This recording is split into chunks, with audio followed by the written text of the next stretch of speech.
Hello YouTube, Captain Mac here, and welcome back to the life of a virtual airline pilot. Now I'm going to try not to talk too quietly, but literally everyone in my house is asleep right now. In case you're wondering what it takes for Captain Mac to make a video around here, it's not because of the family, but just because of life in general. There's the time for you. I can't actually quite see it behind. It's like 4:35 in the morning or something like that. You can see I got tons of stuff running down here, always busy. So I'll probably talk a little bit quieter in this video just because I don't want to make too much noise and wake anybody up. They all deserve to sleep a little bit, right?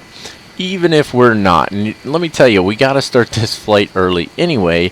Obviously the votes are in. It's going to be the Scandinavian Airlines flight from Boston to Copenhagen. Now, I want to get a couple things out of the way first and foremost. This is scheduled for a 737-700, but from what I can find online, it's a 700 with winglets. It's the NGX version, right? Now I have a 737-700 NGX, but it doesn't have winglets, and I am absolutely not confident that that aircraft can make this flight. It's 3,500 miles. This is a long flight. And so I found the livery for the PMDG NGX 737-800 with winglets. And after doing up the flight plan and everything, I even had to change the fuel standard to European fuel standard to be able to actually load the fuel, because I was over my maximum fuel capacity, not just weight, capacity. It couldn't hold any more fuel, and that's for the 800, which has a greater range than the 700, right? So at least I'm pretty positive it does. I can't find anything that says otherwise. They're pretty close. This one's like 5,000 and change, and the 700 is supposed to be like 5,000 miles, but I think that's the 700 with winglets. Now, this is one of those areas where Captain Mac doesn't know. So if you know whether or not you have to have the winglets to make it in that 737-700 or not, let me know. But to play it safe, because it's a 7.5-hour flight and I don't want to refly it, we're going to fly it in the 737-800 with winglets, and we're literally right on the cusp with our fuel. Matter of fact, let me pop it up here. So we got a few things we got to cover before we get started anyway. Let's pop up the flight plan here real quick. So our maximum fuel weight, or our maximum fuel, is oh, doesn't it show it on here? Fuel tank capacity is 45,900 pounds. There it is right there. And we have 45,869 pounds on board. Okay. We are right there on the cusp, you guys. This is insane, okay? Our maximum zero fuel weight is 136,000 pounds. We're at 121,000. Our max takeoff is 173,945. We're at 166,708. Pretty darn close. And then our maximum landing weight is 146,299. We're at 127,341. But the big one here really is the fuel tank capacity. Not enough fuel. So yeah, I don't think we would have made it in that 700, because every time I ran the flight plan, it was doing the same thing as this one was doing. It said it would make it, but I don't know. I can't bring myself to trust it. So if somebody has some really good information on that, listen, I'm not the master of anything here, so please fill me in the comments and let me know. We've got a 180-minute ETOPS schedule going on here, so you can see a lot of information on that. One engine out information, all engine decompression information, all that. This is all ETOPS stuff. And then all the way down here is our ATC route. Now things like this is for a step climb. They want us to climb to 17,000 to start with. We're going to be on the Libsta 4 departure. All that stuff we'll talk about a little bit later. But then we're going to do a step climb to 35,000. And then later on 37,000. And then still 37,000 there. But this is the Atlantic crossing. That's where we start our Atlantic crossing right here. 50 north and 050 west. And then it's 52, and so on and so forth. And we'll take another look at that on our Navigraph charts cloud here in just a second. But anyway, so you can see quite a flight plan there, a lot going on. We've got our alternates in there, and then here's all our information for our waypoints. lots and lots of waypoints, wind information, lots of good stuff, right? So supposedly coming from Active Sky, although I don't think the weather ever quite works right with PFPX and Active Sky. That's just me. But anyway, so you can see there's a very busy flight plan, but the big thing for me was the maximum fuel tank capacity. You know, when I planned it in PFPX, it says that it says that the 700 can make it, but I'm just not able to bring myself to believe it. I don't know why. So maybe I'm wrong about that, but there we have it. That's the way we're going to do it. So there it is, and we'll see that again popping up here shortly. The little, you know, just today's flight plan thing, the little graphic that I like to pop up down there. So let's take a look at our Navigraph charts cloud. Bam, there it is. You can see here's a busy route here. Now, I have already posted some information in their beta forums about the stuff we talked about last time. It was great to see that some of the things that I brought up were already being brought up by other individuals, so I didn't even need to actually post anything. I just, you know, gave a +1 or a, you know, yeah, I've had the same issue or something like that. I made my suggestions and so on, but they did get back to me on the issue of when we switched charts. You remember switching charts? Sometimes the chart wouldn't show up unless we shrink that guy down, and then the chart pops up, and then stuff like that. So they said they've addressed it in the update. It's already been updated at least once. So I haven't had the problem so far switching charts. We'll see how it goes today. But something that has cropped up now that's interesting is you can see our route here. It's quite long. And if you click on show route, I've clicked it probably a dozen times. It doesn't show the route. It won't show the route. And I don't know if it's because of how long the route is or if it's because of particular waypoints or what, but it's not going to show the route. So let's just take a quick look at what we got going on here. We can step through it. If we click on one of these waypoints, okay, libs the waypoint, and you can see it pops up right there, okay, and so that has to do with our star, or not our star, our SID. I always say star when it's a SID. So libs the waypoint, I haven't looked at it yet, but it's probably the end of our departure. And then there's Sylvie, CD. So what we're doing here is we're just kind of clicking through our route, right? So you can see we're scooting up north here, just like this. And if you want, you can hit the jetway as well, and it zooms in and shows you the jetway, which is pretty cool. So there's jetway 573, and that goes up here to YSJ, which is St. John. Zoom that back out. See, so there you go. So it takes a second now to load in, but it is loading in, so that's good. So then there's YSJ, and then from there we start our Atlantic crossing. So 50 north is way out here, right? And it's direct. So these are the waypoints they use for crossing the Atlantic, right? And now I don't know a whole lot about this. Very little, in fact, to be honest with you, but I've seen a couple of videos and stuff, and it's a big deal. When you're crossing the Atlantic, it's a big deal. How you fly your flight plan, you have to get to each waypoint right around the scheduled time, constant reporting, stuff like that. It's a big deal. So any real-world pilots on here, if you've ever done an Atlantic crossing, or if you just know how it's done, you know, do me a favor, hop down in the comments, give us a little bit of information about how an Atlantic crossing works properly. Obviously, we're using a flight plan created for us. You know, we rely on the FMC to do the work for us and stuff like that because I'm not a real-world pilot. Well, not for this type of aircraft, just little Cessnas, right? So I don't fully understand this, but I do know it's a really big deal. So I'd love some more information on that. Okay, so we got a lot of work to do, so I'm not going to talk for too long. Next waypoint on the Atlantic crossing, 5240, then it's 5430, and then 5520. And these are all direct, and then from there it's to Itari, right? So that's basically, so at that point I guess it's because we're far enough across the Atlantic that we catch a waypoint there, because there are some other Atlantic crossing waypoints. Well, no, it looks like all, so these are probably all for our route.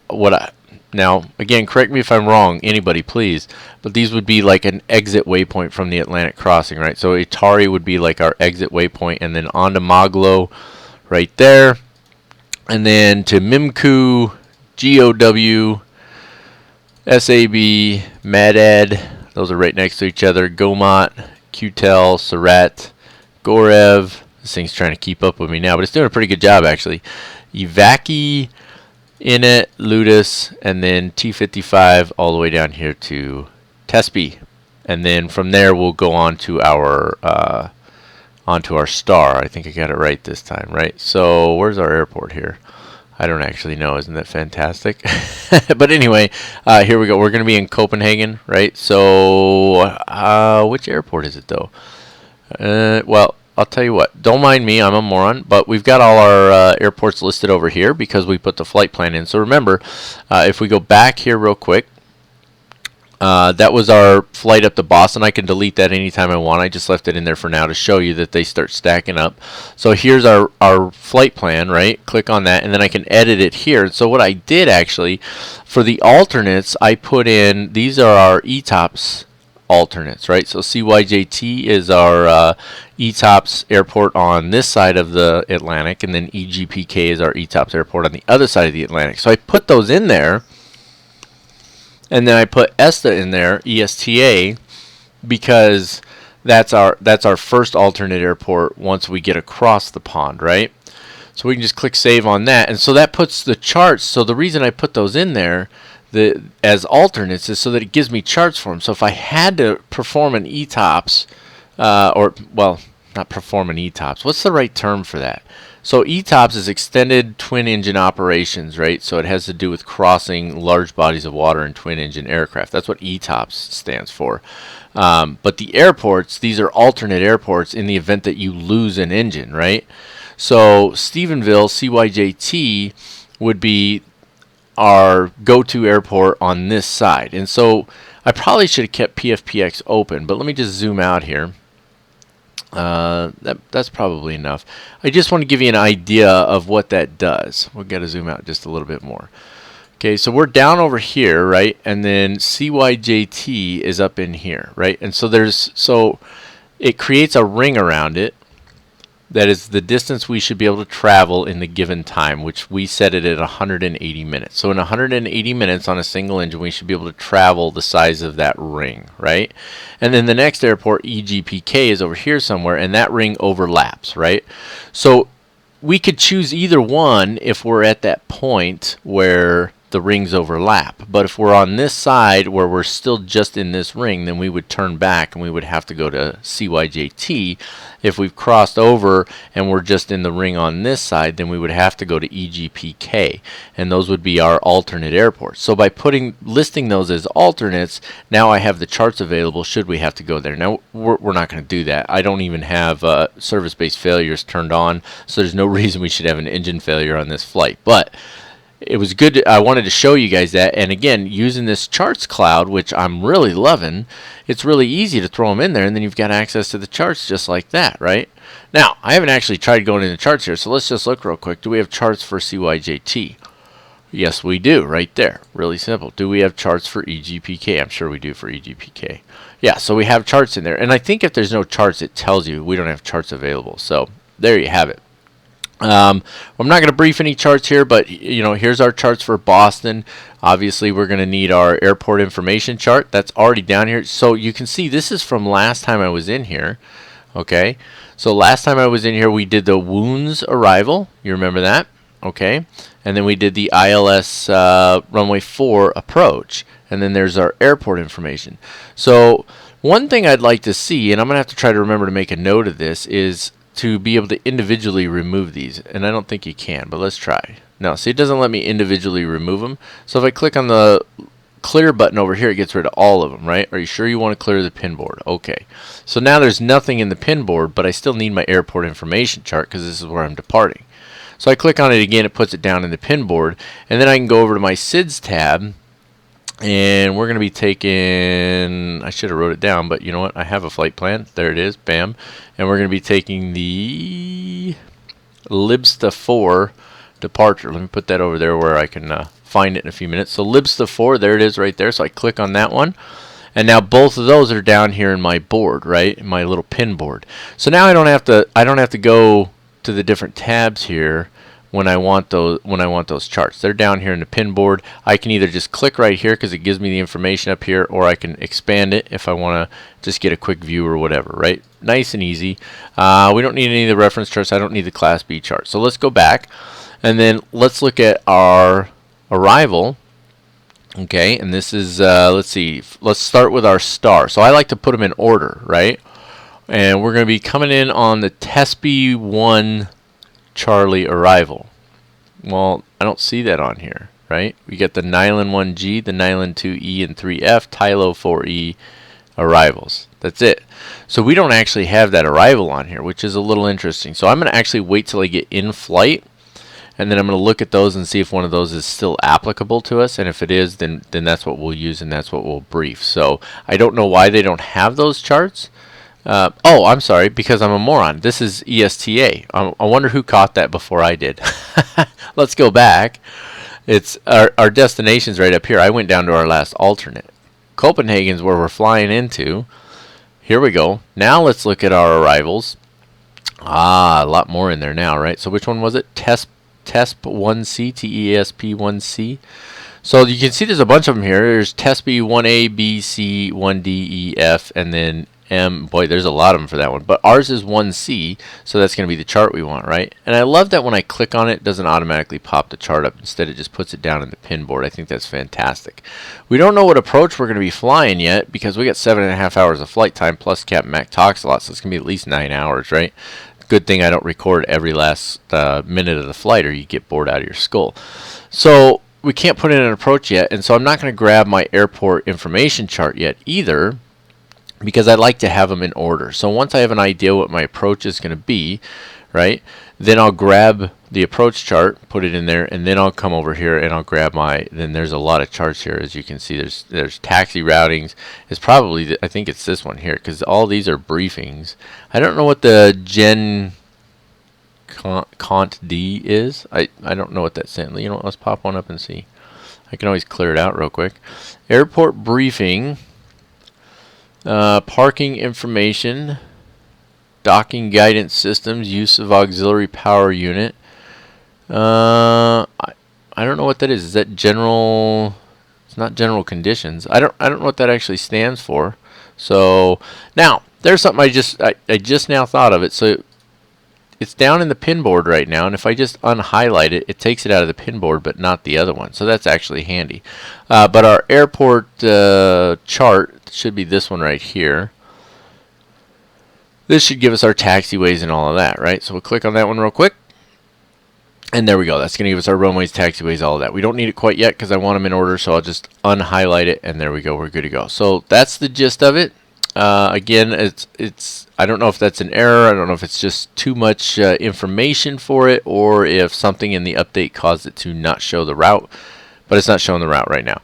Let's see. Maybe if I highlight my aircraft. Maybe. Toggle traffic. Could not connect to simulator. Okay. So I'm just going to show you guys this real quick. So there's supposed to be a little thing running down here. And I restarted my computer. It's not running. So let me pop it up over here. I don't mind doing this stuff on here. It's the Navigraph Symlink. This might be why it's not showing it. So let me get that running. Close that out. Make sure, there it is, the Symlink's running now. So now it should connect. Okay, so there's our aircraft. Toggle traffic. I wonder why it's saying traffic. Should it show everybody that's on here right now? Because there's got to be more people on here right now. I wonder if that's the idea. But anyway, let's see if it shows the route now. Still not going to show us the route. So clearly that's an issue of some sort, probably a bug. So that's something I can address to them. But there we go. Enough talking about this, because otherwise we're going to be on here forever. Get back over here. Clock's ticking away on this thing anyway. We're ready to fire this bad boy up. So what do you say we pull up our, you guessed it, FS2Crew. Loving this program more than I could possibly have imagined. So let's run our pre-flight events. Let's get set up. And let's jump into the aircraft here. Alright. Loving the, except for that. I'm loving the chase plane, though. Really am. Loving the chase plane. This is awesome, though. Check this out.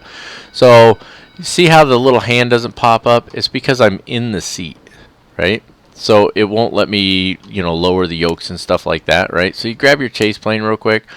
Okay? This is the view I'm on right now. Click on camera and advanced. I'm sorry, no, you don't have to click on advanced. This is how you change how fast you scan and stuff like that, right? But just go to your preset, click on it there. Let me move this out of the way, okay? And then just move my view forward a little, right? And then I need to zoom out just a tiny bit. He's doing his thing there. Now look, the hand pops up, right? Okay. I don't have to do anything. If I click on camera, it says right here, unsaved camera position. If I don't save it right now, and I switch cameras and come back to this, I'm going to go back to the last view. But if I click on this little check mark, now I can change cameras, and look, the little hand pops up because it saved that view. Absolutely love this program. It's fantastic. Okay, we're at 24 minutes already. Let's take a look at what we got going on here. At the 25-minute mark, obviously pre-flight events get started. We already did that. There's no jetway to connect in this particular instance. That's just the gate we happen to be at. So it is what it is. Let me get this yoke out of the way and darken these real quick. You guys all know by now that I really dislike that. I like them to be a little darker. So, and then where is the one? Come on, brain. Which one? It's this one, right? Upper? Yeah, there we go. And then his, I don't know, well, darken his real quick too. Okay. So he's doing, let's see, he's doing the electrical, oh, a little hiccup there. He's doing the electrical power-up supplementary procedure. All right. And so he's got the battery coming on, ground power switch on if ground power is available. It's not actually. He's going to be running the APU. I should have thought of that and connected ground power. That's probably my bad there. Let's pop this up and see if we can get it connected because I don't want to burn that fuel. Ground connections, wheel chocks are set, ground power connected. Okay, so he might have started the APU. He did. So he started the APU. And what I want to do actually is I'm going to put ground power on, right? And then I'm going to put it says APU gen off the bus. For the walk around. Oop, I want to click it off. Okay. I want to run on ground power right now, so I'll have to restart the APU. Okay. So just keep that in mind. But I want to run on ground power because I don't want to burn up the fuel. We don't have enough. Okay. What else we got? He's doing his thing right now. I pop all that stuff up anyway. So you know what? I'm going to press on with what I need to do, so that we can save a little bit of time instead of reading off everything he's got to do, okay? So, real quick note. If you guys would prefer that I read through what the first officer is doing or what his responsibilities are before going over mine, let me know in the comments, and then I'll continue to do that in the future. Otherwise, I'm going to start skipping over what he's doing because that's just his job, and we'll focus on ours, okay? So we need to hop all the way up top here and take care of the IRSs. They're already in the off position. So we need to turn them to the nav position, right? So click twice over to nav. And then it'll say on DC, and then it'll go to align. And then we can align them in the nav mode, something one of you guys taught me, so I really appreciate that. Flight recorder needs to be tested. That's down here. That view's kind of skewed just a little bit, isn't it? Flight recorder, cockpit voice recorder, no. Where's the flight recorder? Okay, brain just went blank. I lost track of the flight recorder. It was up top, wasn't it? Yeah, it's right here. Flight recorder. Test. The off light should go off. Close it back down. It goes off. We're good to go. Okay, there we go. Voice recorder switch normal. That one was down here. This is the voice recorder. You don't do anything. You can test it. So you hold it for 5 seconds. It tests it. The green light comes on. We're good. Service interphone switch off. Jumping back up top here. That's this guy here. That's on. That's off. So we're good to go. Engine panel set. Somebody mentioned something about what you actually do to set the engine panel, but I apologize, but I don't recall what it was, and I couldn't find it in the comments. So real quick, let's get this guy out of the way. Oh, yep, there we go. Anytime you put a new aircraft in, I didn't have this one in here before. Go to your FSUI PC, Access assignment. If I hit profile specific, general assignments, no, I didn't make any changes anyway. And then it's PMDG 737 is how I saved it. So now all of that will work the way it's supposed to. Maybe. Maybe not. That's no bueno. Might as well record this, right? Joystick calibration. Actually, no. Go back to Access assignment. And no, something's bouncing around a little bit. It's not even registering that, is it? Let's try this one more time here. Rescan. Uh-oh. Okay. So, yeah, I'm probably... Now, ailerons. What the heck? That was a throttle I moved. Okay, so clearly there's an issue there, so I'm going to have to figure that out. So I'm going to go ahead and pause the video here, get it figured out why my controls aren't working, and then we'll continue on. Alright, we're in business now. Apparently one of my USB hubs is going out or something. So, anyway, let's go back over here. FMC. And nav data is not out of date. You gotta be kidding me. I just updated it. Must have forgot to do this aircraft or something. That's no bueno. I'm not restarting this thing. Hopefully there was no major change, right? Okay, so that takes care of getting that set up. Boy, what a pain in the butt I'm having this morning, huh? Well, it is what it is. Anyway, one of my USB hubs is it seems to be crapping out, so I just plugged it into a different port, and it's working now. So, where are we at here? We're at 20 minutes already. My bad. So, yeah, I totally...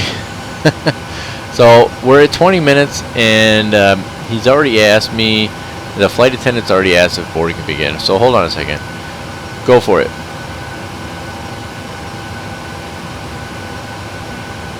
Yes, please. Hi, here are some water bottles for you. The security and safety checks are complete. Are we okay to start boarding? Go for it. Clear to board. Okay, don't mind me, I'm retarded. That was the 19-minute mark. It was supposed to do that. Okay, we're behind now, so let's get caught up. Service center phone switch is off. Engine panel set. Mach overspeed test. That's up top here. These ones. Stall warning. Both of those are good. Set parking brake if it's not already set. I'm not sure if it is or not. We'll find out here in a second. Parking brake is now set. ATIS copied, not simulated. Let's take a look at our weather real quick here. You can see there's a lot of flight plan going on there. Go to conditions, favorites, departure, and where's my pen so I can write this down. There we go. Okay, it's going to be 30 degrees, 030 degrees at 16 knots. And it's 2 Okay, I'm back from the walk around. Everything looks good. He's actually late getting back on his walk around. Good for us. Because I'm way behind. Oh boy. No, he's not. 18 minutes when he gets back. Okay, and so let's see. Starts his pre-flight and CDU pre-flight procedure, and I'm supposed to start my pre-flight procedure. So my pre-flight procedure is master lights and dim switch test. Okay, and that's this guy here. So there's the dim switch, and then right click it up and all the lights come on. That's what we should be seeing, all the lights on. I'm going to change this view a little bit too, but anyway. Whoops, that was flight director, not my job. Not at the moment anyway. Let's see. We're good there. What did we say it was? 2967. We need to set 2967. It's at 2992 right now. So other way. There we go. 2967. He should set his own mode control panel set. So it's course set, altitude, all that. We're going to 17,000 first. But I'm actually going to put this all the way to 39,000 for the moment. And the reason I'm going to do that is because part of his pre-flight procedure is to set the altitude up here, this guy. So right now it's at 10,050, and he may not change it because I might not have gotten that on there in time. So what else? We don't have our V2 yet, so we can't put that in there. Oxygen tested and set. Where's the test? There it is. And then if I remember, where's it at? There we go. Come on. It's hard to find that little button there. Flight and standby instruments check. Nothing to do with those right now. They look good. These are standby, so it's an ISFD. I don't know what that stands for, but probably integrated something or other. Parking brake is set. We don't need to set nav radios. Audio control panel is set. We're not doing anything with that. Trims check, free and set to 0. I don't really mess with them because, I mean, they're free. We know they're going to work right? So, and then verify flight plan. Okay. So I'm a soup sandwich, don't mind me. Alright. Let's see. Pre-flight procedure, the tutorial is going to assume the flight, the first officer will do it based on default config option. Okay, so what he should be doing for his pre-flight procedure right now is yaw damper on, navigation displays and panel set, fuel panel set, so on and so forth. I'm not going to read through all of his stuff. We're actually, looks like we're a little ahead of the game now. Do we have to ask him to do it though? It doesn't say on here that we ask him to do pre-flight procedure. No, he's doing it right now. He should do a TCAS test. I didn't see the TCAS test, so I don't think I've ever seen him do the TCAS test, and he's supposed to. He's supposed to also do the ground proximity warning system. Now, I'm sorry. This note says that CVR, weather radar, TCAS, and GPWS are not part of the normal pre-flight procedure and are not usually run during everyday operations. They're supplementary procedures. However, if you want the FO to run the supplementary procedures during his pre-flight flow, select the pre-flight supplementary procedures to yes in the FS2Crew config option. Okay, so we'll need to do that in the future. Ground proximity warning test is this guy here. Short hold and you get the relatively short test. Long hold, you get the long test. I'm going to start that, and then we're going to do our set up our FMC. Okay, so let it start running that, and let's do our route. And we're going to do a company route. Wind shear, wind shear, wind shear, terrain, terrain, pull up. ACH. 01, of course. That's going to save us a lot of trouble. Their flight number is SAS 9 something. Pull this guy up over here real quick. Where's it at? Flight number 928. That was kind of right. 928. See, I told you it was 9 something. There we go. Activate. Execute. And performance initialization. 0 fuel weight. Click it again. There you go. Reserves. It's like 2,000, right? We don't need much. we might cut into that. Cost index. We're gonna go with 85 and see what we get out of it. It might tell us that's a no bueno. 390 is gonna be our ultimate cruise altitude, so we'll put it at that for now. Max altitude 365. That's just letting us know that right now our maximum altitude that we can get to is 36,500 feet. That's fine. I'm just going to clear that out for now. I'm not worried about it because we're not going up to 390 right away. I just don't want to change the cruise altitude later. Saving myself a little time. Okay, we're gonna probably need a normal takeoff.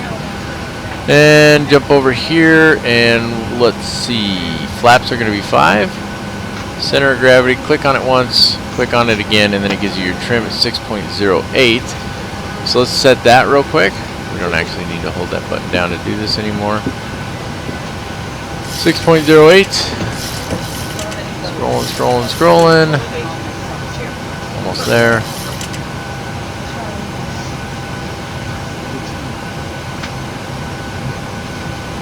That's as close we're going to get. 6.06. So that's what we're going to go with. And let's jump back up here and let's go to our departure page. And it's going to be the Libsta 4 departure. And what runway do we need to use here? We are 030, so it's going to be runway 4. So 4 right should be fine. I'll find the taxi route when I get a minute. So we'll execute that.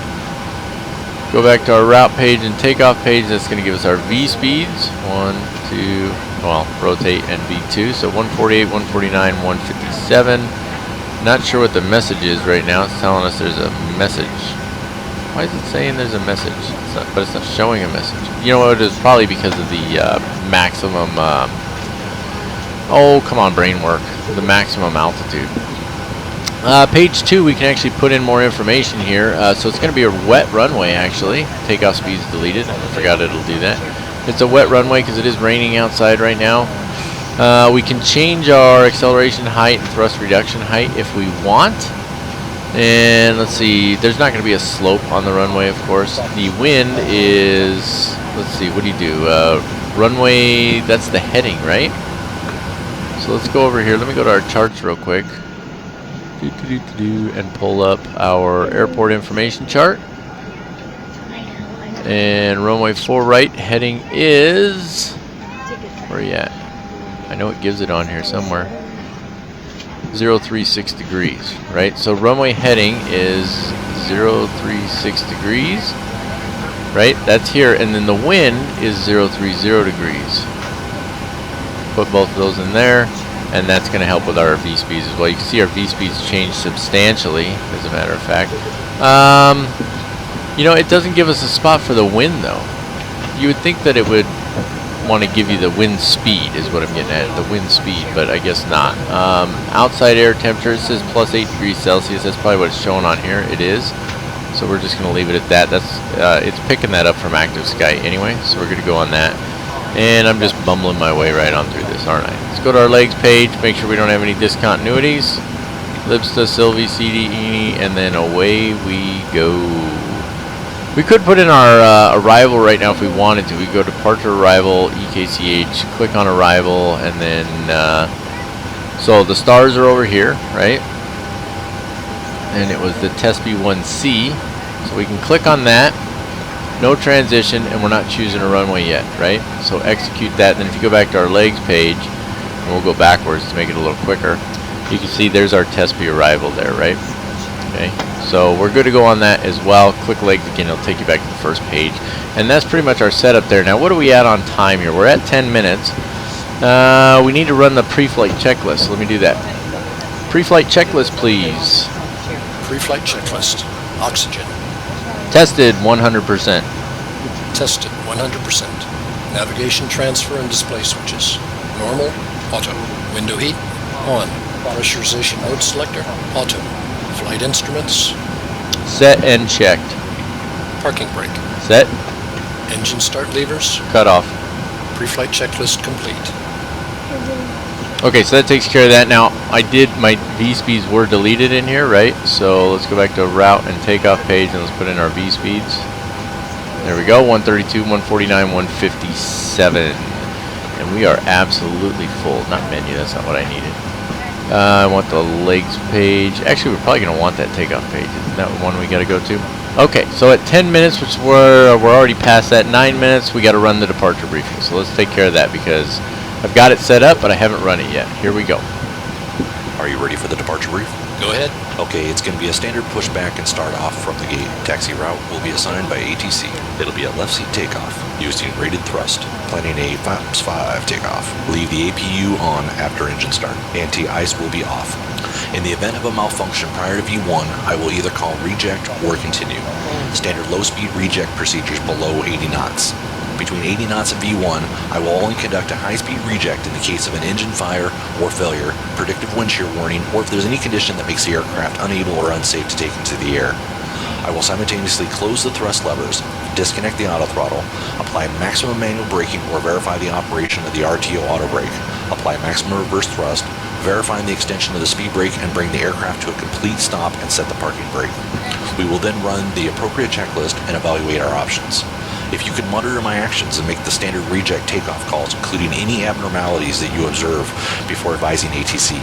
From V1, or if the call is to continue, I will continue the takeoff as per standard company procedures. We will climb to the minimum sector altitude and track clear of local terrain. We are over our maximum landing weight, so if we are able, we will hold and burn off fuel before returning to the airport. All going well, the departure routing will be via the ATC assigned SID, compliant with all published speed and altitude restrictions. No noise abatement procedures required. Any questions, comments, or concerns? None. Departure brief complete. All right, so that takes care of the departure briefing here. Shortly, we're going to get our load sheet. So we'll kind of stand by for that. Here's the load sheet for you. Okay, thanks.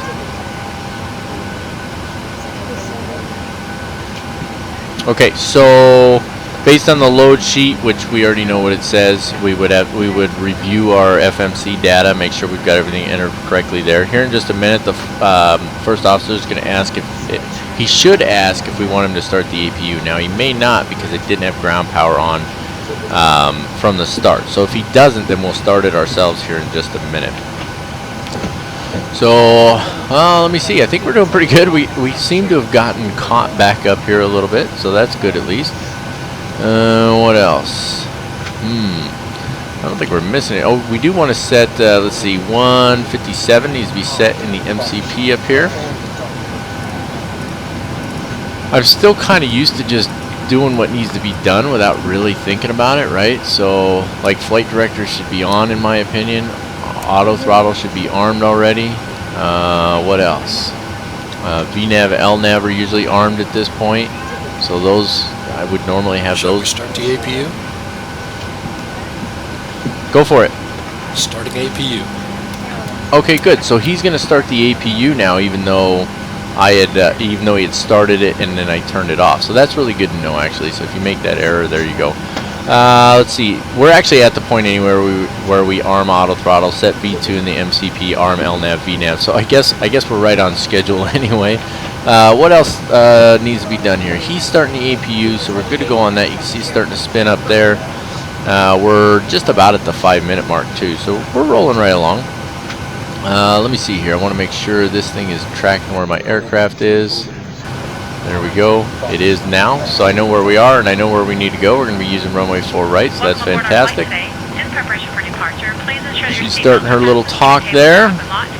Cargo doors will close in a couple minutes, and then boarding will be complete at the 1-minute mark, and then we'll be ready to get kicking from there. So I guess I'll just let her talk and be quiet for a couple minutes.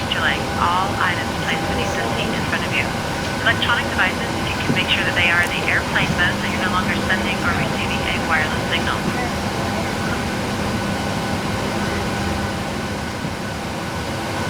Alright, so we're at the 3-minute mark now. Cargo doors should be closing. We can verify that if we hop down here. We'll just go to our menu, FS Actions, and Doors. So this door is still open. Those are all exits, and then cargo doors, they're closed now. And we can hop outside too. Maybe. Oh yeah, I gotta, for whatever reason, it doesn't let me set a button for these static points, which I kind of liked when it did, but that's alright. I think I put it in the wrong spot, and that's why. But there we go. I'm surprised they haven't disconnected the GPU yet. Hey, your first cough of the day. Look at that. But they haven't. There we go. And then, of course, the doors are still open. The exit doors and stuff are still open. Boarding's almost complete, though. So let's go. APU's on the bus, so we don't need the ground power anymore. Pitot covers can be removed. I don't know why they weren't removed already. And then I don't know if they removed ground chocks or not, but I've got parking brakes on, so I'm going to go ahead and remove those as well. And then we'll bring it back here to the FMC, and we're right where we want to be. Hop up here, and we're at the 2-minute mark, so I'm going to go ahead and skip it ahead to the 1-minute mark so that we can finish boarding here. Hi, the passengers are seated. Thanks. Thanks. See you out there. Okay. Let's see. Now that should have closed. The main door should be closed now too. So let's just double check that because I don't want to pull out with the doors open, right? Close. See, left entry, aft. Okay, it's closing now. That one's already closed. Okay, so that's good. So the doors are being closed. That's what we want. All right, back here to the FMC, and let's see. We're not going to pressurize the hydraulics. I'm not worried about that. So we can go to our before start procedure here as soon as we hit the 0 mark, which I'm just going to skip ahead to that, and then we'll press on. Before start procedure. Check. So for us, it's selecting the takeoff page on the CDU, which we've done down here. Flight deck windows closed and locked. That one's closed and locked. That one's closed and locked. So we're good on that. We don't need. We're not going to worry about pressurizing the hydraulics. Takeoff trim, a rudder, and aileron trim are all set. And then he's going through his things real quick. And as soon as he's done here, then we could, do the before takeoff or before start checklist. I think it is. Yeah, the before start checklist, which he's done now. So what I'm going to do is I'm going to actually I'm going to unmute FS2Crew. I'm going to start just dealing with talking to him. I'm going to go into the pushback here, and then we're going to do the before start checklist. I think I'm making sense here. If I'm not, please do let me know. Oh, real quick, or I will forget. Let's bring this back down. So it was, let's look at our flight plan real quick. Looking at our step climbs here is what I want to look at, right? Those are down here. So it says 17,000 out to ENE all the way out to Sear, and then we go up to 35,000. So I'm going to set it at 17,000 and then just keep an eye on that, right? So let's bring it down to 17,000 and then we're going to kick this off. No, 17 I said. There we go.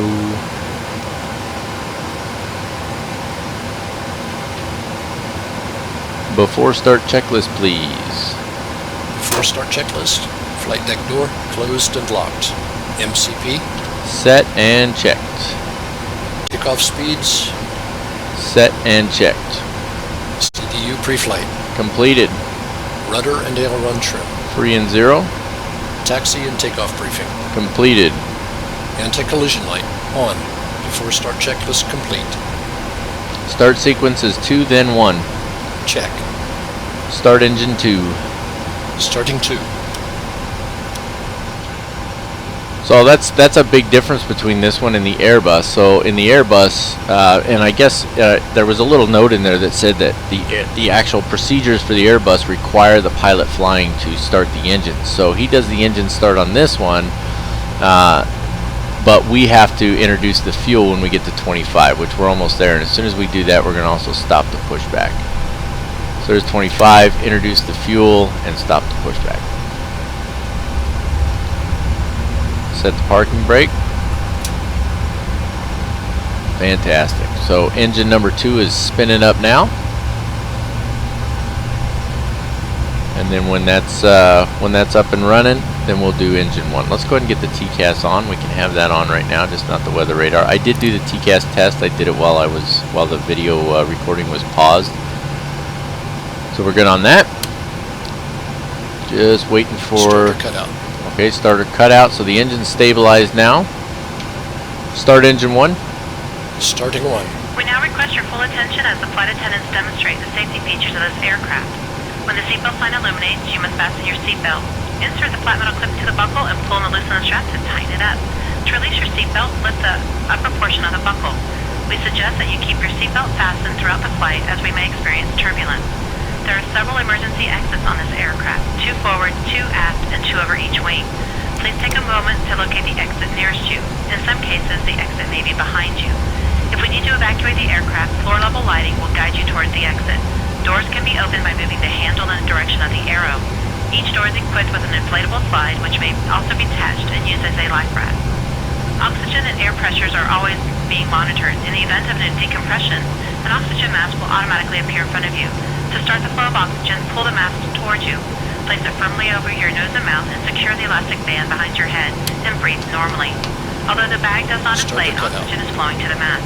If you are traveling with a child or someone who requires assistance, secure your mask on first and then assist that other person. Keep your mask on until a uniformed crew member advises you to remove it. In the event of an emergency, please assume the bracing position. Lean forward with your hands on top of your head and your elbows against your thighs. Flaps Ensure 5. your feet are flat on the floor. Flaps 5. A life vest is located in a Flight pouch under controls your check. seat or between the armrests. When instructed to do so, open the plastic pouch and remove the vest. Slip it over your head. Full left. Place the straps around your waist and adjust Center. to the front. Check. To inflate the vest, pull firmly on Full the right. cord only when leaving the aircraft. Center. If you need Check. to refill the vest, blow Full into up. the mouthpiece. Use the whistle and light Full to down. attract attention. Center. Also, your seat bottom Check. cushion can be used as a flotation Full device. left. Pull the cushion from the seat, Center. slip your arms to the straps, and hug Full the right. cushion to your chest. Center.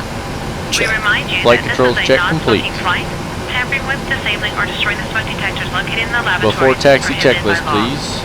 You will find this Taxi and all other checklist. safety information in the card located in the seat Motor pocket gate in front of you. on. We strongly Anti-ice suggest you read it off. before takeoff. Isolation If you have any valve questions, please auto. don't hesitate to Engine ask one of our start crew switches. members. We wish you Continuous. all an Recall. enjoyable flight. Checked.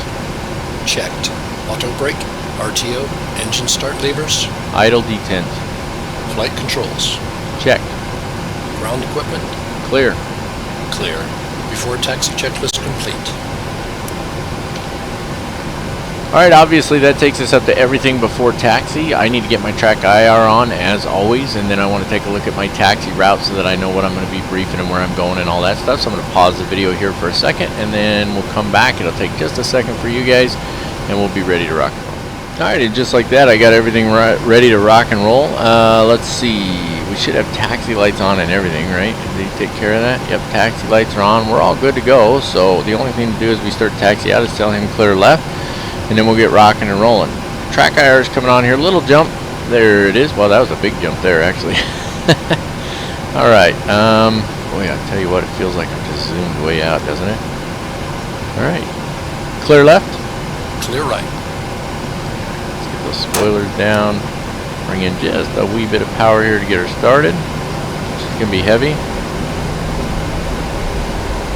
And here we go.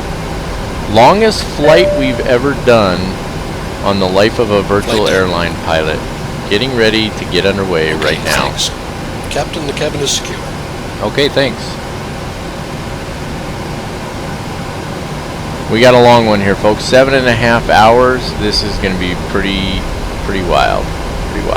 So, Let's see, we're going to actually go down here, and you're going to get this during the taxi brief here in just a minute. And then, yeah, we'll cross over onto Bravo and follow that Roger. down. I'm going to... What do you say? APU on the buses.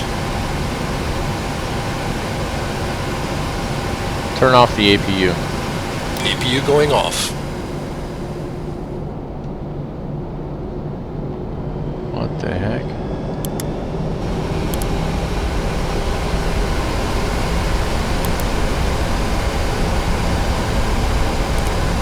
Did I just mess something up really bad?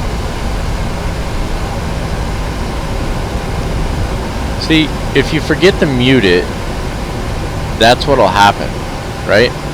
If you forget to mute it, he'll think he hears you say something, and that's not what you said. So, okay, generators are on. Wow. TCAS went off. He must have turned it off. I think there's a point where he's supposed to turn it on. I don't remember. Soup sandwich, that's me. Let's put this, I didn't set this anyway.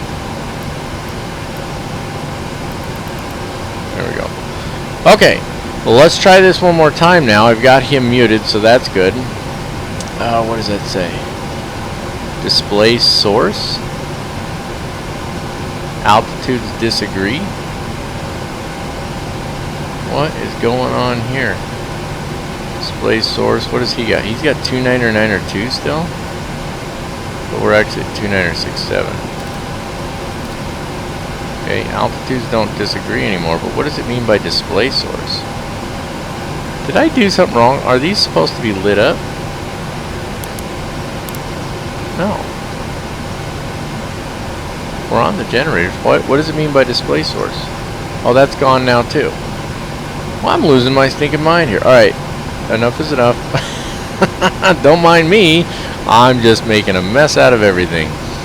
Oh my goodness. Okay, let's reset that real quick. Boy, that really messed things up, didn't it? Make a note, people. Be sure to mute 157. Be sure to mute your FS2Crew unless you're actually trying to talk to them, especially if you're recording a video. Okay, we're going to actually taxi out now, and then you're going to get your taxi and departure briefing as we roll away here. So here we go. Alright, as you can see, we got our pushback here already, and take a quick look at our taxi route here. So we're going to be coming down Bravo here. Now, I can tell you, because I'm recording these after the fact rather than before like I normally do.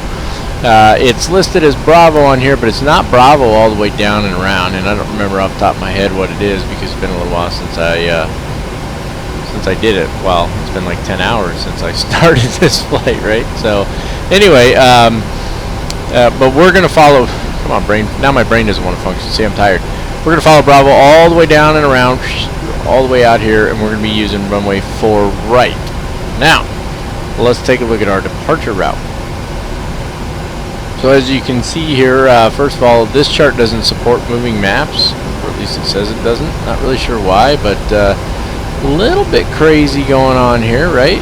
So this is us over here, runway 4 right. So we take off heading 036 degrees and climb to 520 feet, and then direct to Enhant, I believe is how that's pronounced, and then hang a right to 92 degrees. Get at or above 4,000 feet by the time we get out here to Herbie.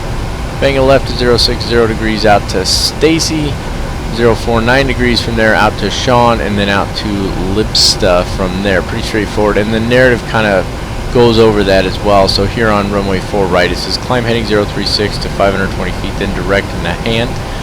Then on track 092 degrees to cross Herbie at or above 4,000 feet. Then on depicted route to Lipsta. So there you go, just like that. Pretty straightforward, not too big of a deal. Simple departure for us today. So let's try not to mess it up, right? Well, I already flew it, so I didn't really mess it up, but I didn't do great either. Anyway, Boston departure is going to be on 133.0. Airport elevations at 19 feet. And shouldn't they have the ATIS on here somewhere? I guess they don't put the ATIS on the Jeppesen departure charts. But there you have it. There's your departure and taxi briefing. Away we go then. Approaching 04 left.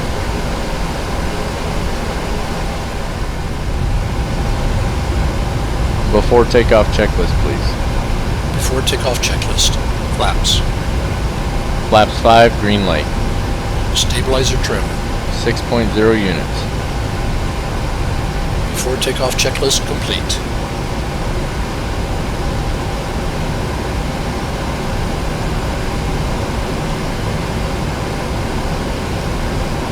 Okay, obviously we're pulling up to the proper runway here. Had a little confusion during my taxi route. Let me take track eye off for just a second. Little jump here. There we go. Let's just make sure we're not missing anything here. So we're going to do runway entry procedure next. And then it's all the good stuff for taking off. So not a lot to talk about. We're burning fuel. Let's get kicking, shall we? Runway entry procedure. Check. Clear left. Cabin crew, take your seats. Clear right.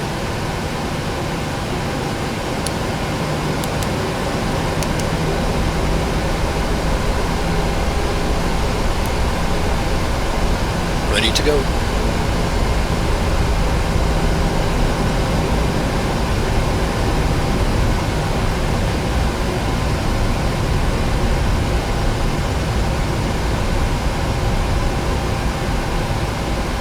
Approaching 04 right.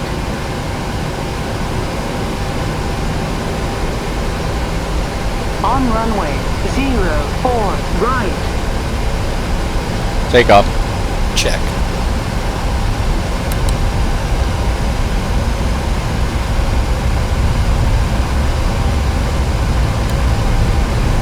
N1 toga. Check. Thrust set.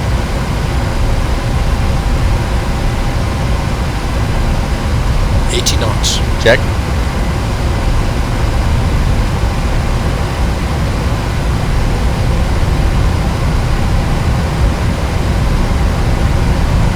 V1. Rotate.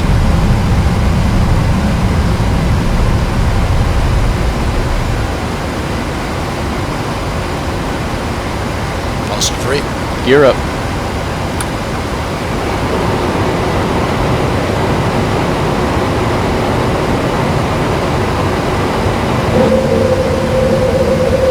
Gear up.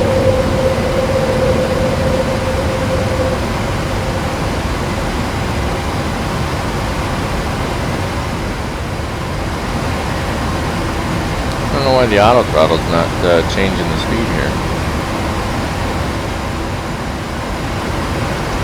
Boy, my flight sim is not like Boston, does it?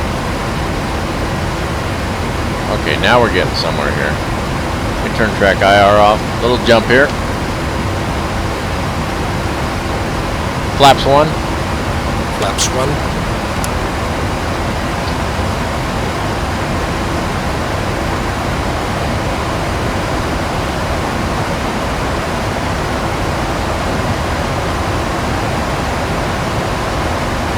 Flaps up. Flaps up.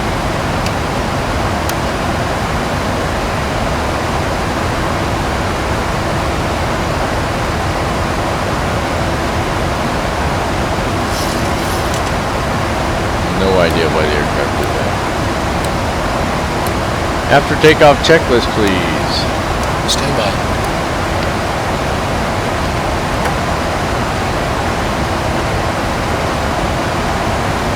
After takeoff checklist, please. After takeoff checklist. Engine bleeds. On. Packs. Auto. Landing gear. Up and Okay, off. so there's a couple more things he'll say to us after this. No lights. After takeoff checklist complete. Once that's done, we'll wrap up our after takeoff stuff and we'll move on from there. Happy to release the cabin crew. Yes.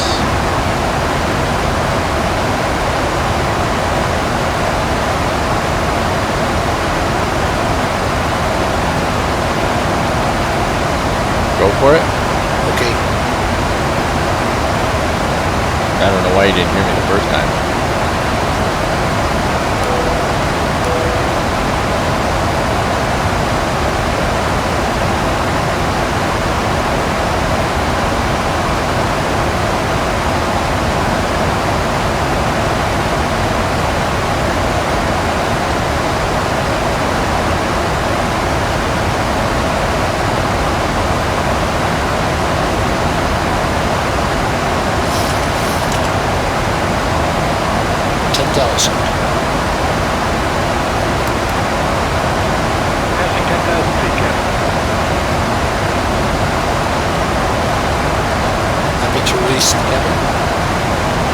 Yes.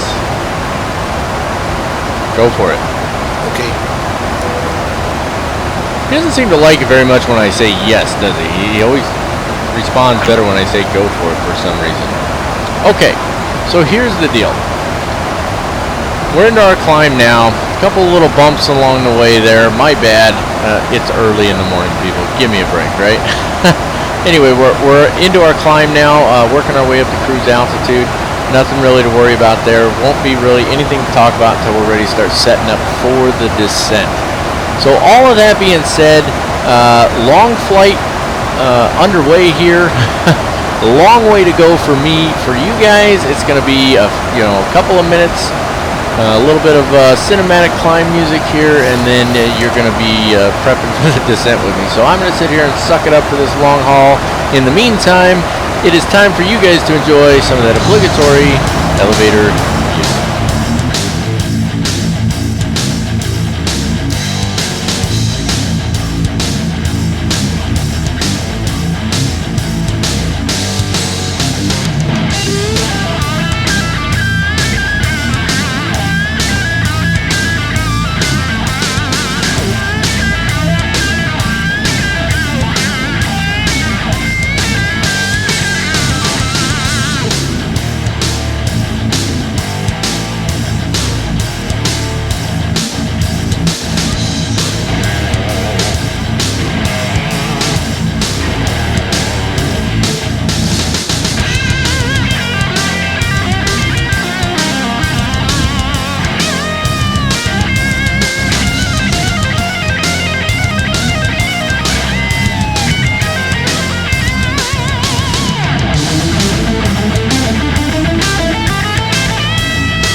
Okay, so just like our departure earlier today, the arrival chart doesn't support moving maps right now. Now, it's my understanding that eventually they're all, well, maybe not all, but eventually a lot more of them are going to support moving maps. But for the time being, we don't have a moving map on this one, so we won't really get to see the aircraft move across here. I don't think it's really the end of the world. I think you'll all be fine. You guys will pull through, so suck it up, buttercups. Just kidding, I'm messing with you. Anyway, we were going to take the Test B1C, but that's for the 22 right arrival, and we're going to be going into 22 left. So we're going to take the Test B1F. I don't see the difference. Other than down here it says estimated track miles, and my understanding is that's talking about a hold. So not really sure what they're talking about there. But anyway, we're going to enter in here at test speed down to Rosby, and then to TNO from there, and then 091 degrees vectors from there, and then on to our approach. Pretty straightforward. ATIS is on 122.75, and our airport elevation here is going to be 17 feet. Important note, transition altitude 5,000 feet, not the 18,000 feet we're used to in the U.S. There's your arrival briefing. Alright, after befuddling my way through that start this morning, it's, what are we at here? Let's see, I started at 4 something in the morning, right? And it is 12:25. So, yeah, here we are about 8 hours later. I'm wide awake. The whole house is wide awake. Most of them aren't even here right now.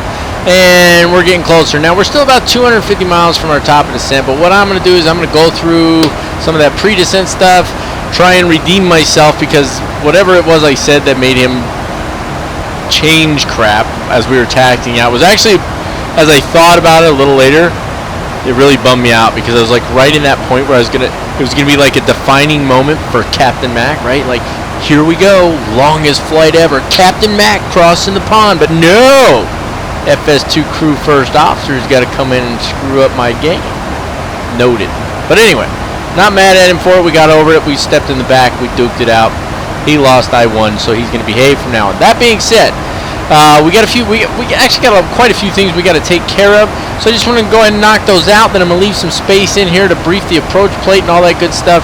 And the aircraft will start descending when it starts descending. And I'm going to sign off probably before that anyway. And then we'll pick it back up when we get near the approach. So, what we got coming up is we're going to have to take care of the descent procedure, and it's definitely a little far out for that, but I'm probably going to have them do it anyway.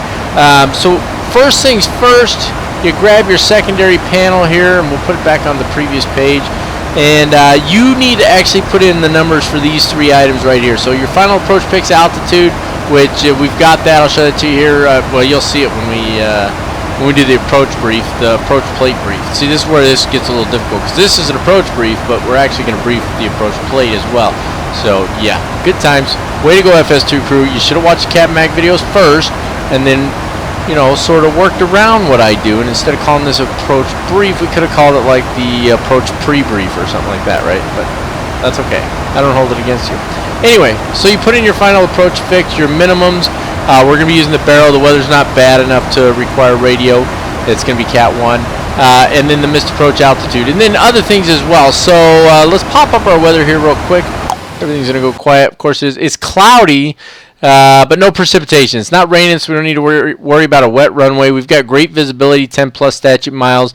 Winds 240 at 9 knots. Expecting to hold that all the way in. Now, this is actually an hour ahead. This is what it is right now. This is what it is in an hour, and in 2 hours it's still expected to be the same. So it may change a little bit, but overall it's expected to be the same, so we're not too worried about it.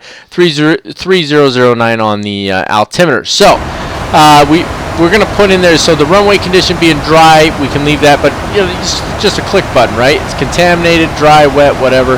What auto brake setting we want, you know, let me grab it real quick here. And I know the thing goes quiet, whatever. I'm tired of trying to deal with the whole, you gotta, there's like a way to keep it so that the sound doesn't change. 10,800 feet of runway.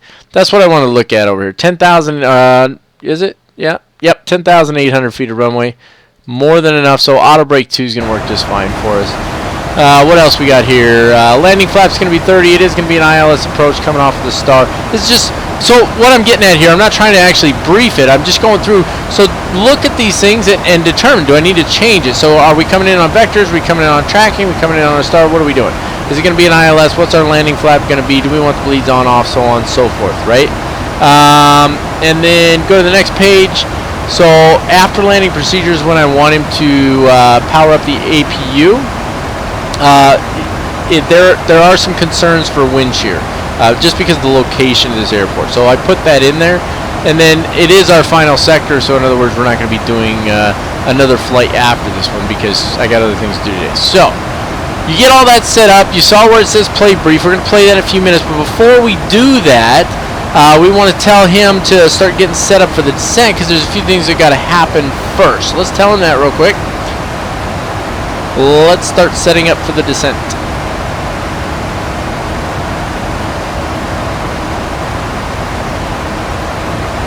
Let's start setting up for the descent. Check. That was retarded. So now he's doing his descent procedure. We need to set the minimums, which is 208 feet on the baro, not the radio. So it's on baro already, so we'll get this to, come on, scroll, baby. Yeah. What's going on here? Scroll, there we go. 208 feet. So you can see him doing all his stuff too, right? And he's selecting the landing flaps and all that good stuff there.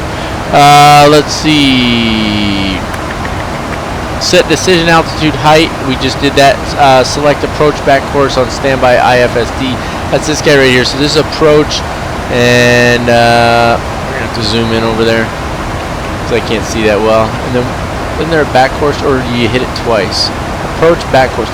I'm not really sure I understand what the approach and then back course. I don't know why. Maybe it's which one do you want? Why do we got a master caution on here? Interesting. What's it say? Overhead. Let's look. I don't see anything. Oh, by the way, I've had to manually control the air pressure in the cabin. It's been fantastic. Yeah, a real pain in the butt. Passenger oxygen on, that's probably what it is. So every time we hit recall, we're going to get that. That's fine.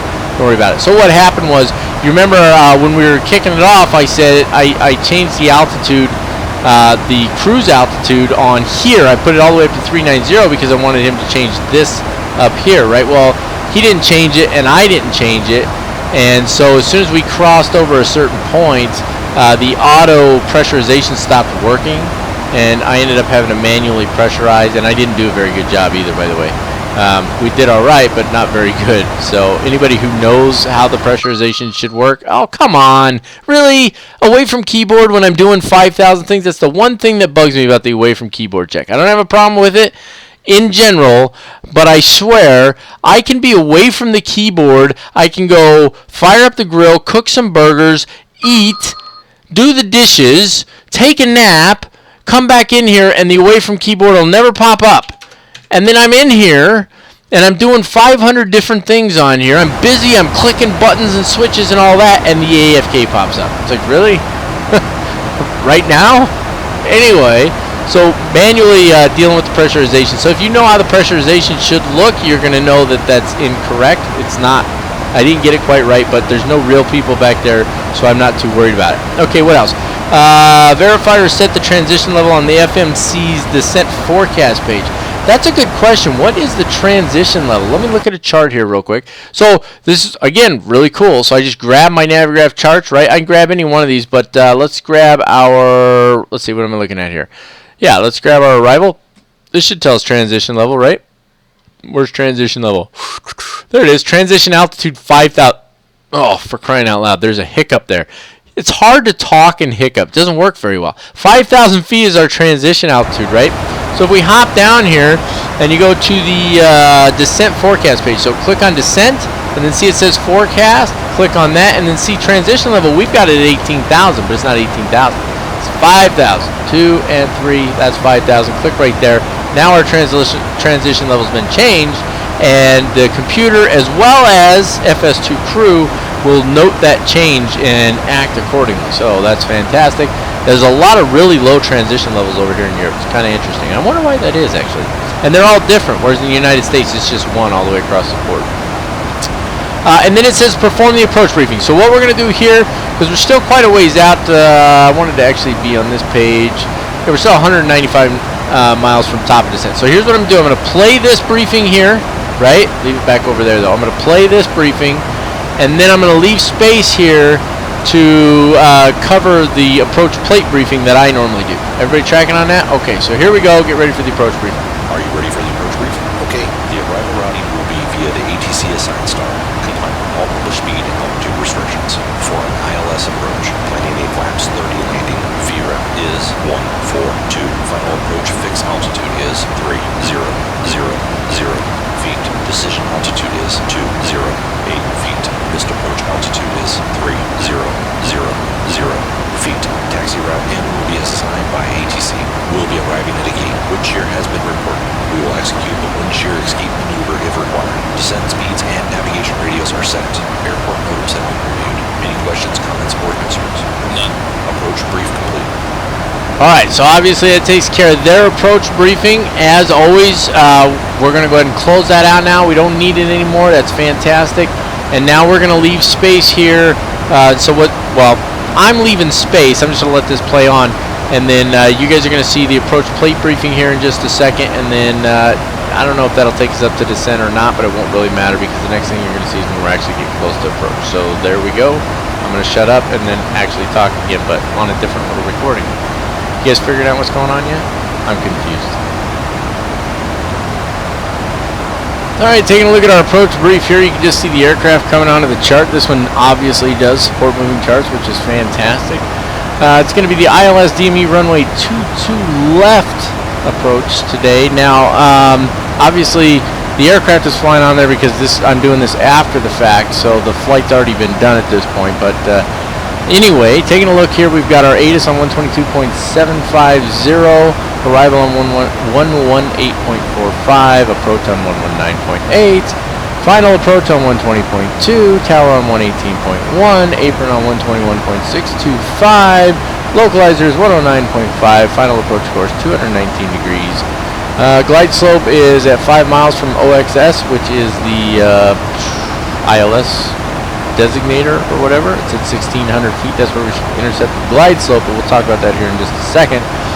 And the decision altitude is 208 feet on the on the barometric pressure, or 200 feet on the radio altimeter. I think I got that right. Okay, so coming back over here real quick though, you look by localizer, it's got a little star here, a little asterisk, and it took me forever to figure out what that was. Well, jump down here, localizer only, basically. It says glide slope out. Now, I've already flown it, so I know the glide slope does actually work, but we're not going to use it. We're going to hand fly it as if we were flying it in the real world. So, fantastic. So we come in here. We actually came from out here a little bit more. We didn't come in this way because I didn't want to try and make this really tight turn. I know, probably shouldn't have done that, but that's what I did. So, on to 219 degrees down to Lamex. That waypoint doesn't actually show up inside the aircraft. It shows up as CL22 or something like that. But anyway, same waypoint, and then at 9.3, that's our descent point right out here, 9.3 from OXS, and then we should be on glide slope from there, and then on in. Pretty straightforward, not really anything difficult or crazy about this approach. Now, if we have to execute a missed approach, we're going to climb straight ahead until we hit 500 feet. Okay, keep in mind now, airport elevation is, where's it at? 17 feet, right? So climb only to 500 feet, or 1 mile from OXS, so that's 1 mile from the ILS transmitter. And then after the OXS DME, or 500 feet, whichever is later, turn left onto 187 degrees and climb to 3,000 feet and inform ATC. So that's a little different than what we're used to over in the States. So transition altitude 5,000 feet, minimum safe altitudes, you know, the only one really is this guy over here, 2,100 feet. We're not going to get below that anyway. These are based off of the KAS VOR, which is this guy down here. So in this sector up over here, like that, it's 2,100 feet is the minimum safe altitude.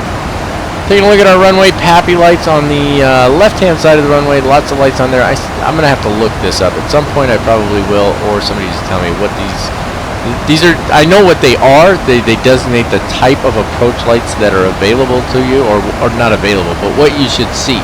So it has to do with the ILS approach itself. So as you're approaching the runway, it tells you what the pattern of lights is going to look like, essentially, so that if I can just get my brain to function, you know, brain work, then mouth talk, right? Yeah, but basically it's to tell you what the lights should look like when you break below minimum, so that you know you're looking at the proper runway, right? Yeah, something like that. Anyway, and then it talks about, it gives you some basic missed approach information right here, and that's pretty much the gist of it. This is a Cat 1 ILS. If you wanted, if we had weather conditions that required a Cat 2 or a Cat 3, let me just hop over here real quick to the approach. That's a completely different chart, right? I'm not going to pop it up, we don't need it, but this is for the Cat 1 or the standard ILS approach for 22 left only. And that's pretty much the gist of it. That's our approach. So on into the runway from there, and away we go.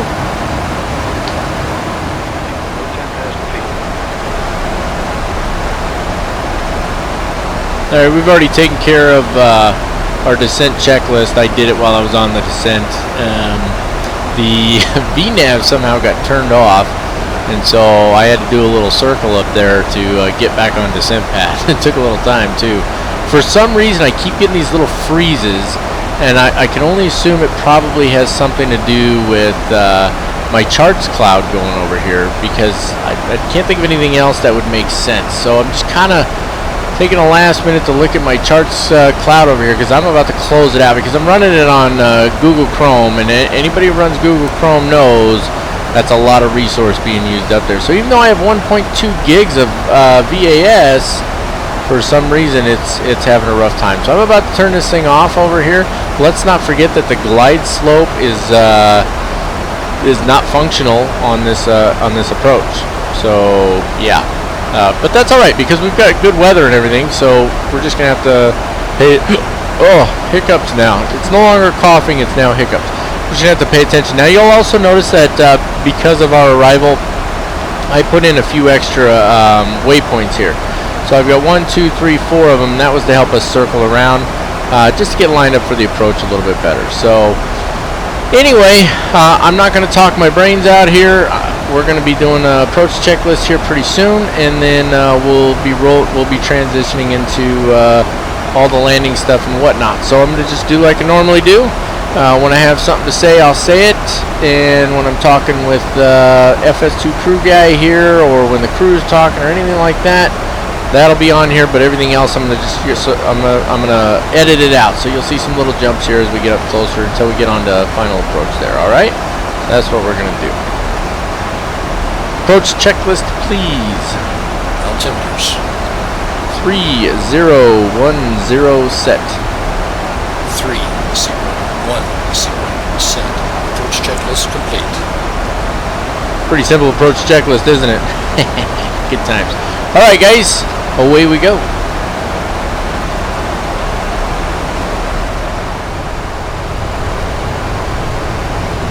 Flaps 1. Flaps 1.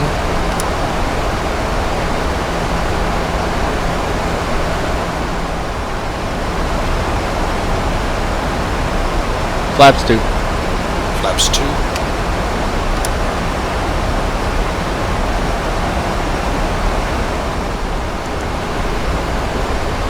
Flaps 5. Flaps 5.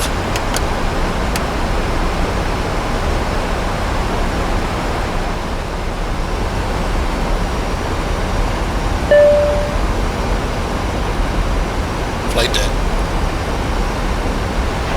Okay, thanks. Captain, the cabin is secure. Okay. 3012. Check.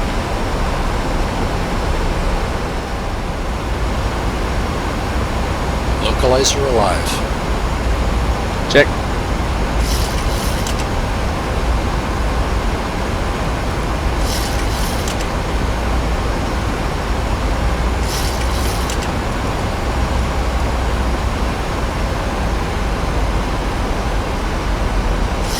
Gear down, flaps 15. Gear down. Flaps 15. Gear down.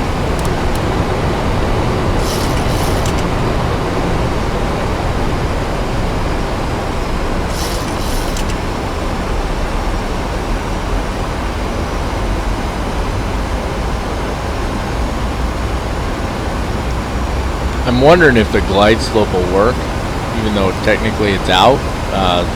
That's a real world chart, and this is obviously flight sim, so I wonder if it's actually working. The diamond's on there, so I'm just curious to see if it grabs that glide slope. We'll see what happens.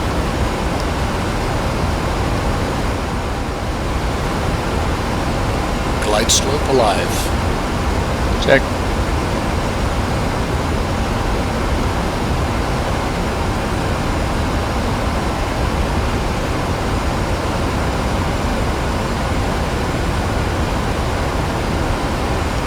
So technically we would have gone gear down flaps 15 on intercepted glide slope, but I've decided that I'm not gonna, even if it is working, I'm not gonna use it. I'm gonna fly it as if I was doing it, or try to fly it as if I was doing it in the real world, and the glide slope is out.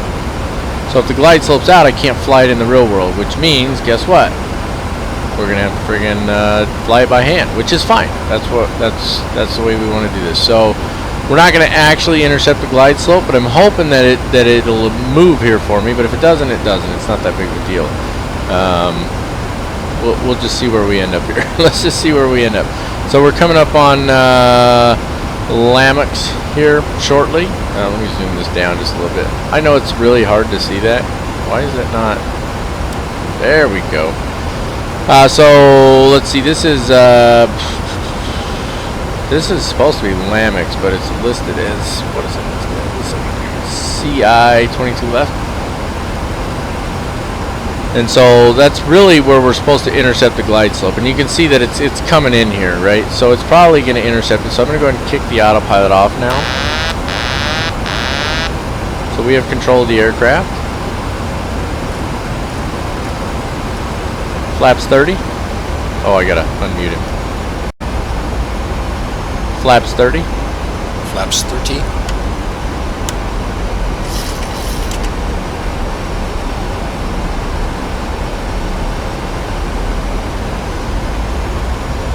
Final approach fix.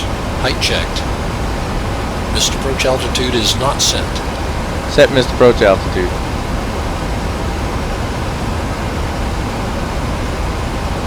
Missed approach altitude set.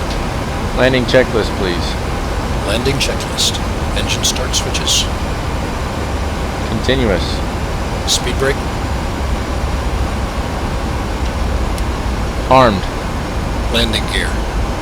Down. Flaps. 30. Green light. Landing checklist complete.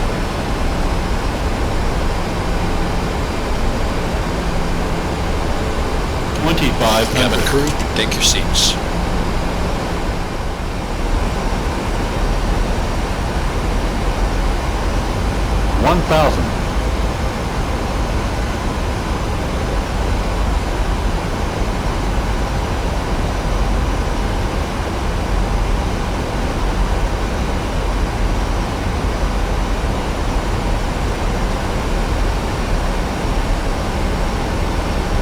Approaching 2 left.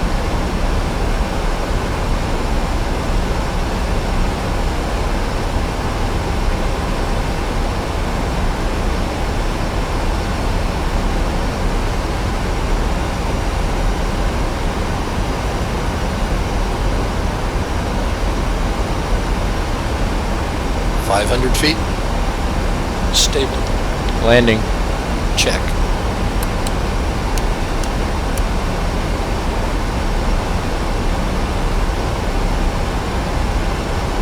Approaching minimums.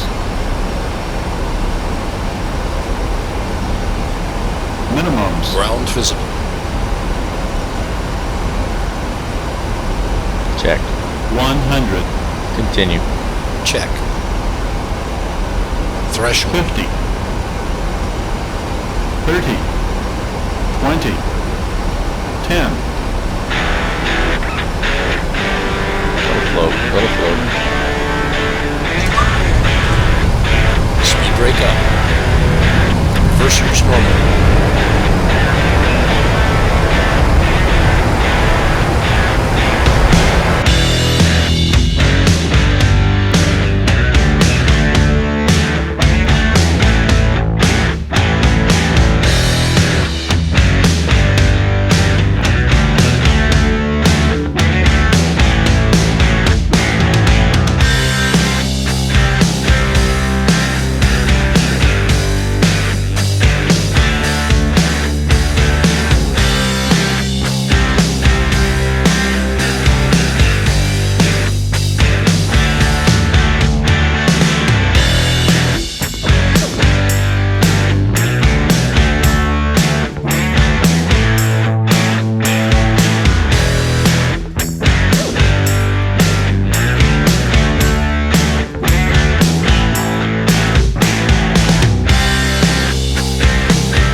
Okay to clean up. Check.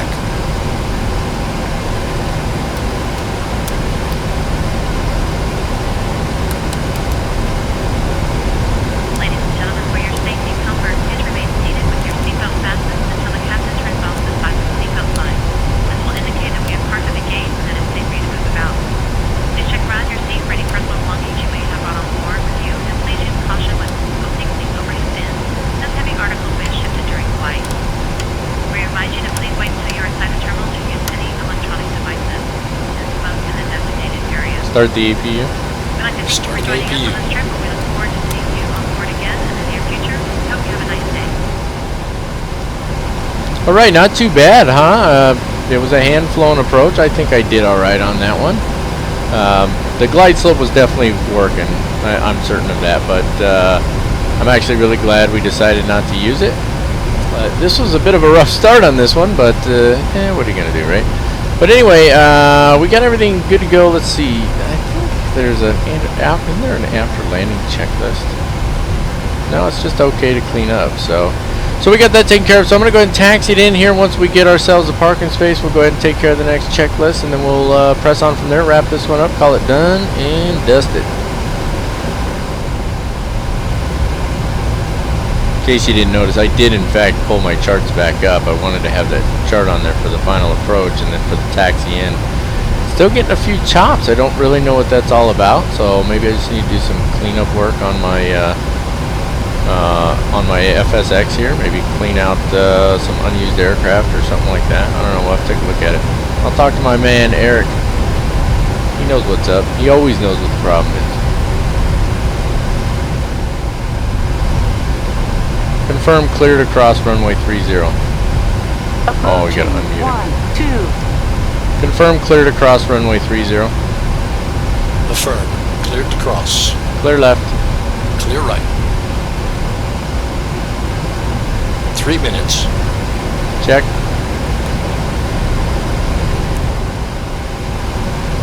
Lights and doors. Check.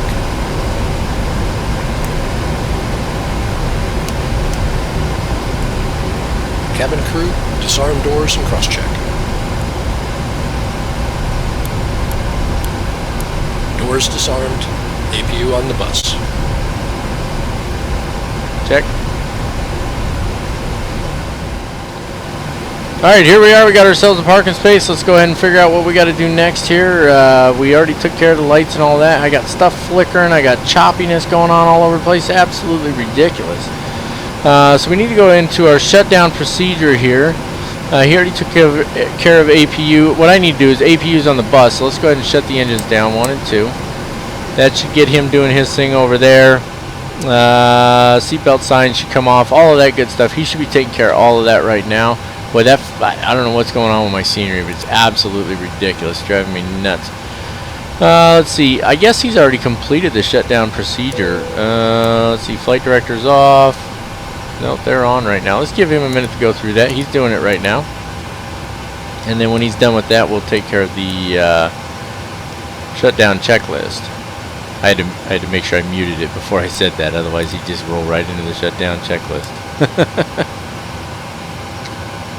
So just waiting for him to get done here. If you look at this here, so it shows it in orange, which means he's still working on it. So just waiting for him to finish that up so that we can go into our shutdown checklist, and then we can secure the aircraft. Shutdown checklist, please. Shutdown checklist. Fuel pumps, off. Probe heat, off. Hydraulic panel, set. Flaps. Up. Parking brake. Set. Engine start levers. Cut off. Weather radar. Off. Off. Shutdown checklist complete. Secure the aircraft, please. Check.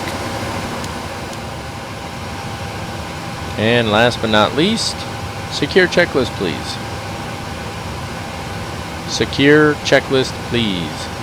Secure checklist. IRSs, off. Emergency exit lights, off. Window heat, off. Packs, off. Secure checklist complete. And there you have it, ladies and gentlemen. That's going to wrap this one up. Not my best parking job ever there, but we had all kinds of little silly things going on in this one, didn't we? Especially the choppiness. I got to figure out what that is. I'll talk to my friend about it. I'm sure he knows. He'll just ask me a couple questions. I'll be like, oh yeah, I did this and that, and he'll be like, oh, just do this. He knows everything about this stuff. Crazy. But anyway, other than that, I do apologize for the choppiness, but I know everybody experiences weird frame rates and stuff at times. But we got her in there. A little rough start with something being said to the first officer that apparently made him do something. I don't even remember what it was at this point. It was like 9 hours ago for me. It was a few minutes ago for you, but it was forever ago for me. So, but I enjoyed this one, as always, guys. I really enjoyed it. Great time. And here we are in Europe, finally. I know a lot of you have been waiting on this for a long time, so we've made it over here. We're going to spend some good time over here before we head back to the States. And then, hold on, I got to sneeze. Chew. I knew that was coming. I was hoping to hold it back too, but whatever. Sneezing in your face, coughing in your face, hiccups. Boy, pretty soon I'm going to be belching on here. Anyway, we're going to stay over here for a while. When we do head back over to North America, we're definitely going to get some time up in Canada. And sooner or later, we're just going to have to start hitting all kinds of crazy locations, right? Just work our way around to all kinds of fun stuff. So, having a great time with it. I hope you guys are enjoying it as well. I thank you for taking the time to watch the video as always. If you haven't already done so, please smash the subscribe button all the way up to 4,270 subscribers. Fantastic. I love every one of you. Thank you very much. Be sure to hit the thumbs up on the video down below. It makes it pop up a lot easier in the search function and stuff like that, so more folks can get a look at the content and decide whether or not they want to subscribe. And then, as always, don't forget, I say as always a lot, don't I? Yeah, I do, actually, I do. That's okay, though. Don't forget, you can like us on Facebook, you can follow us on Twitter, and, of course, you can follow us on Twitch at CaptainMac3588. That's it, that's all, no more, folks. And I just about said it again, I just about said as always. But, like usual, there you go, I changed it. Like usual, keep the blue side up, unless otherwise instructed by ATC. God bless you all. Thank you for watching, and have a fantastic day.